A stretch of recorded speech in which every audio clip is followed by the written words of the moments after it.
তোমাদের দাদা ভাই বললো সকাল সকাল রেডি হয়ে নাও, কারণ ভোটটা দিয়ে আসার পর ও আবার কাজে বেরিয়ে যাবে।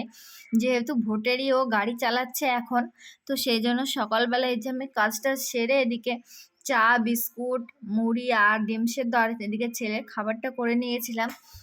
তো খাওয়া দাওয়া করে এই যে এখন চলে যাব। তো তোমরা যে গাড়িটা দেখতে পেলে, গাড়িটা কিন্তু আমাদের না, কারণ ও ভোটের জন্য যে দাদা ভাইয়ের গাড়িটা চালাচ্ছে, তো গাড়িটা সেই দাদা ভাইদেরই, আমাদেরই বাড়ির সামনে ছিল।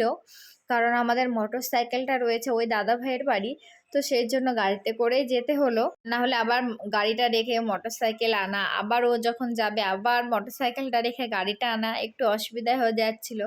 তো আমাদের ভোট হচ্ছে এই যে মানিকপুরে ব্রিজ দেখতে পাচ্ছ, ব্রিজের পরেই একটা প্রাথমিক শিক্ষা কেন্দ্র রয়েছে সর্দার পাড়ার। তো ভোটটা কিন্তু সেখানেই। তো গিয়ে দেখি ভিড় কিন্তু মোটামুটি ভালোই রয়েছে। তোমরা দেখতে পাচ্ছ যে এখানে একদিকে ছেলেরা একদিকে মেয়েরা দাঁড়িয়ে আছে, আর এই দেখো কতটা ভিড়। প্রায় 1.5-2 ঘন্টা কিন্তু লেগে গেছিল আমার ভোটটা দিতে। তো অনেকটাই ভিড় ছিল। আর আজকের ওয়েদারটা কিন্তু খুবই ভালো, একদম ঠান্ডা ঠান্ডা, রোদ নেই। তো সবাই কিন্তু খুব আরামে রাস্তায় দাঁড়িয়ে ভোটটা দিতে পারছে।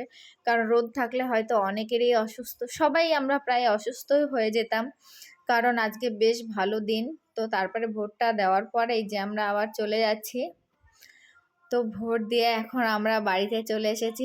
আর দেওয়ার পরে দেখো সবারই মুখেই হাসি। তো সবাই যেহেতু এটা নিয়ে সেলফি করে, ফটোশ্যুট করে, তো আমরাও একটু করে নিলাম। তারপরে ছেলের বাবার কাছ থেকে চাবিটা নিয়ে এই যে বাড়ির ভেতরে ঢুকে পড়েছি। আর ফোনটা যেহেতু স্ট্যান্ডে লাগানো ছিল সেই জন্য ও দেখো একটু নাচ করছে। তো সেটাও তোমাদের সামনে তুলে ধরলাম।